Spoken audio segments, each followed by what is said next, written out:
Thank you very much for this introduction. It's been a great pleasure to be in this elegant conference. I thank Dr. Ahmed Al Fadda for his great effort, Dr. Heba, and the organizing committee.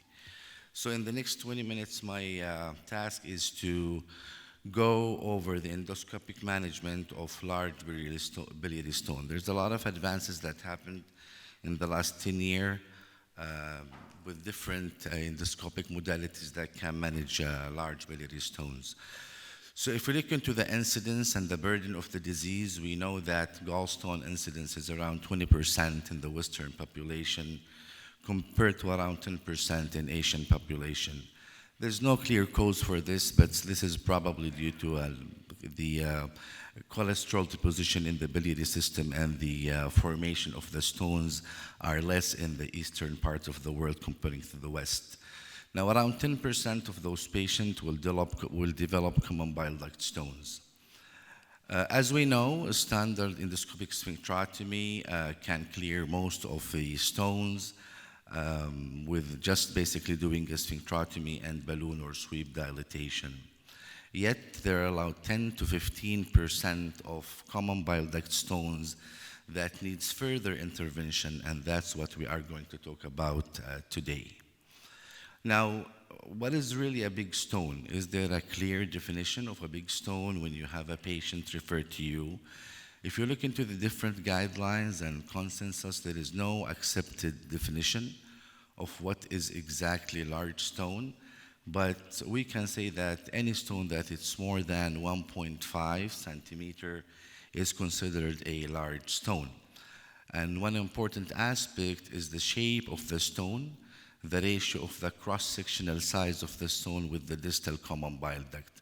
So if the stone is larger than the distal CBD, then that's considered a difficult stone to be removed, and further intervention is to be done.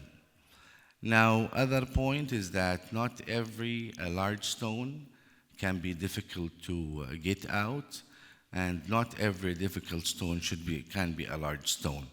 We quite often face large stones that are very spherical and easy to get out from the common bile duct, and there are cuboidal stones or irregularly shaped stones that can have some difficulties extracting them from the biliary system. Now, we always teach our fellows about the importance of endoscopic sphincterotomy, and if you are going to perform an endoscopic sphincterotomy, you should be really doing it in the right way. You have to do a full sphincterotomy to ensure that you have a good decompression of the common biliary system. So the right cut, the right length, the right position is important. We usually go, as you know, at 11 to 12 o'clock, trying to hit the superior margin of the papillary bulge and doing a full sphincterotomy to help into having the CBD explored if you're going to have an instrument to be introduced or any other modalities that can have to be done in the biliary system. Now, conventional EST with balloon or a basket suite is successful in around 90% as per literature, yet 10% have to be having more therapeutic intervention. And we all know about the complication of sphincterotomy that I'm gonna talk about in this talk.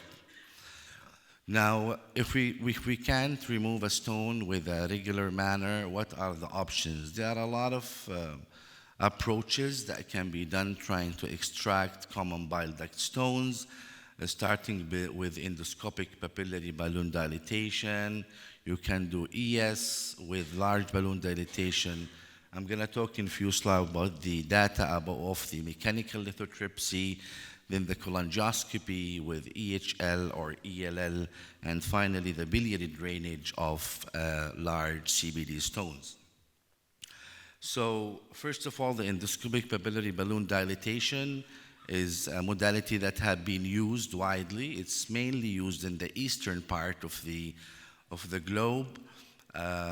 People in Asia, in Japan, in China, they like to reserve the function of the sphincter, so they don't do a lot of sphincterotomies compared to the practice on the West.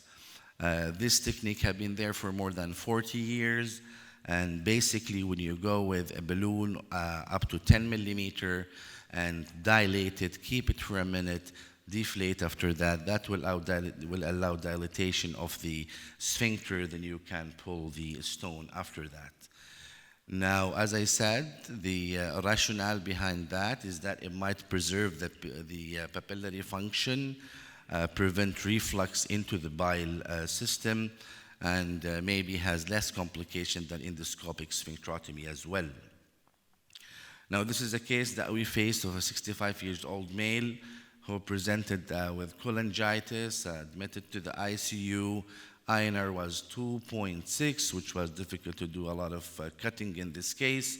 You can see that the pus is coming from the biliary system, trying to go into the common bile duct and getting the balloon into the stone. You can see that you have a stone here. Is this pointer? Yeah? Pointer? So you can see that we are trying to get the balloon there, and then you will see the balloon compressing the common bile duct, the stone. After that, we go with any preferred method that you like, with a basket or the balloon, and trying to extract. You can see that the balloon is compressing the balloon, the stone itself, getting it out, and then going with a snare or a basket carefully above and trying to get the stone out. In this case, we use just a regular balloon, keeping it above the CBD stone with gentle pulling, right orientation. You got to have this stone coming, and the patient has his stone removed. Now, if we look into the data, is this a good technique when you only dilate the biliary system without doing sphincterotomy? This is the largest RCT that have been done in Japan, looking into around 200 patients with common bile duct stones, randomized to endoscopic sphincterotomy versus endoscopic papillary balloon dilatation of up to 8 millimeter. And as you can see, comparing two methods, there is no difference in duct clearance. Both work well, no significant difference. Complications were similar. It's a little bit higher in the dilatation group, and that's understandable. Interestingly, acute pancreatitis have been reported to be higher in the sphincterotomy group compared to the papillary dilatation group, of around 11% versus 2% as per this RCT. And the hemorrhage happened in the ES group, which can be understandable. If you go to the West, the data is different. They are more supportive of endoscopic sphincterotomy rather than the balloon dilatation. This is a summary of the most important studies that have been done.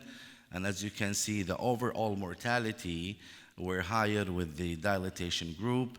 Pancreatitis have been reported to be more with the dilatation group, and they even reported the mortality of 2 cases in the dilatation group. So now we have a kind of a controversy between the Eastern and the Western data.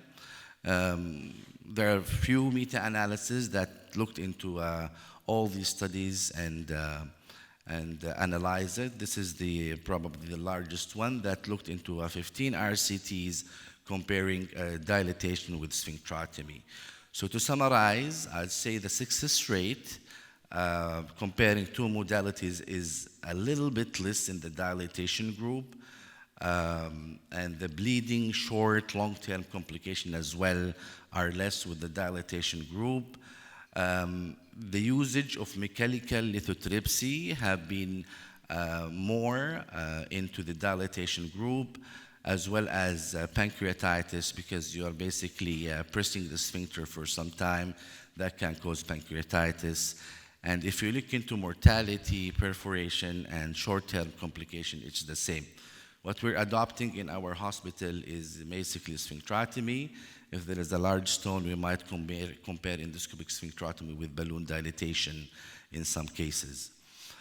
So to summarize, endoscopic balloon for this point, endoscopic dilatation is probably less successful than sphincterotomy, but can be used in patients who had coagulopathy, risk of infection, and probably elderly patients.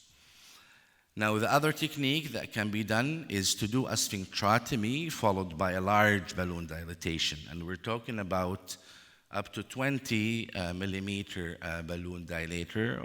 Rarely, very rarely, I've never did a 20, but if you look into the practice in the eastern part of the world, they can go up to 20 millimeter balloon dilating the distal common bile duct. This is done for 30 seconds to a minute. These are the data, and you can see the balloons have a various size between 12 and 20. They reported a good success rate above 80 in these cases for removal of large biliary stones, and there is no lots of complications. A decent number, but not very high, ranging between 6 and 16% of complication if you do sphincterotomy followed by a balloon immediately. After that, I think this is a very well-known technique, the mechanical lithotripsy.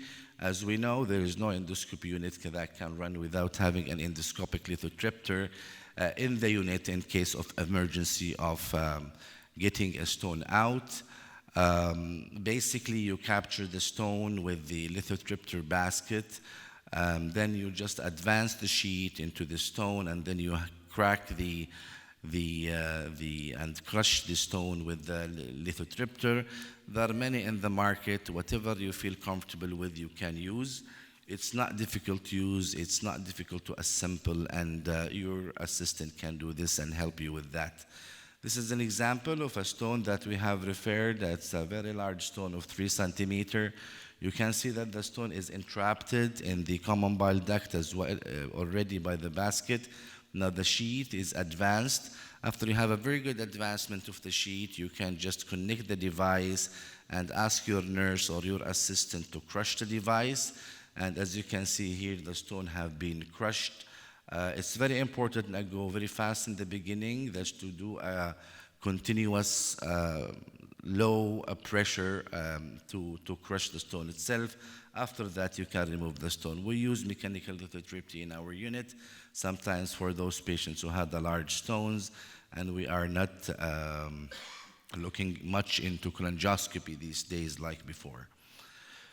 Now, if we look into the data, how good mechanical lithotripsy is for large common bile duct stone. This cohort looked at around 304 patients.